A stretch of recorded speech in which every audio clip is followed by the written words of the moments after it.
going? I'm Mike from Snake Oil Cocktail, and I'm going to demonstrate the Jalisco Sour. Now, this is going to be a fun cocktail to make. I personally love using egg whites. It does take a little bit of technique, and I'm going to show you both the normal way and then a little way to cheat so that you can make it a little faster if you're doing a large party with a lot of people. You don't want long lines. So I'm going to use just the egg white.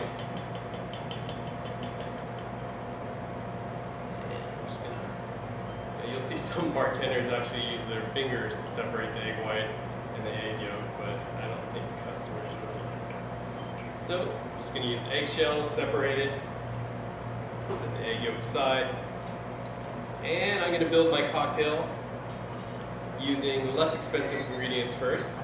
So first I'm going to do some simple syrup, and I'm actually just going to do 1 ounce. So I'm going to fill it all the way to the top.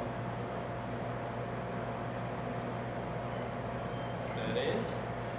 And this particular simple syrup has pretty much become the industry standard. You're just going to do equal parts sugar to water, so it's a 1-to-1 ratio. Next I'm going to add my lemon juice, and I'm going to do 3/4 of an ounce of that. You always want to try to use fresh squeezed lemon juice, and if you decide to fresh squeeze it, make sure you double strain the pulp out. This is some cold pressed pineapple. I'm going to do 3/4 of an ounce of that as well.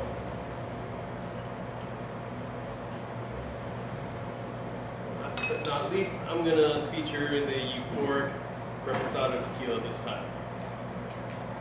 And we're going to do 1.5 ounces. So I'm going to use the 1 ounce cup on my jigger. Fill that all the way to the top. Look for that 1/2 ounce mark inside of the cup. So the secret to egg white cocktails is to dry shake first, meaning no ice.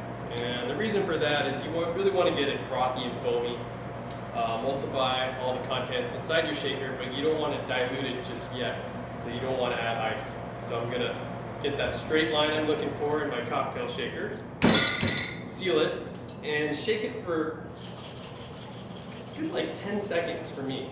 Everybody's different though. You know, you can shake it really hard. It all depends. And I'm gonna snap it open. You hear that click. And you're gonna see I got some nice froth working right there. So now I'm gonna add my ice. I'm gonna reseal it. And when you reseal the cocktail that you just shook with egg, what you'll find is it's going to be a little bit difficult to break your seal again.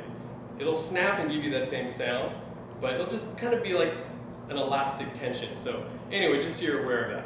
So now I'm going to shake it to chill it.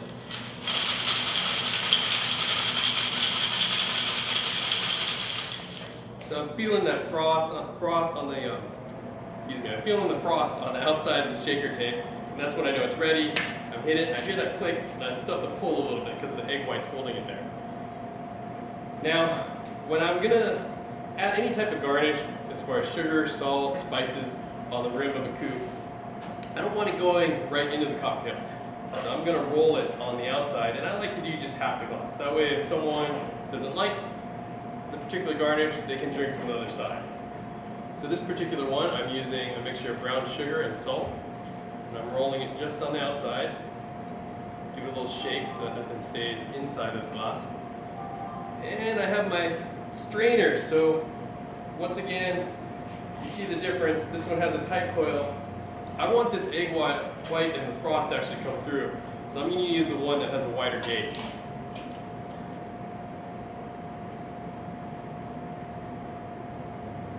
So when you look at the cocktail, it's very emulsified. You'll see the foam at first is going to seem very one-dimensional as far as the color goes, monochromatic. But after about 5 seconds, you'll see the head start to form. And the last thing I'm going to do is add a couple more garnishes. I'm going to do some ground black pepper. And a nice pineapple wedge.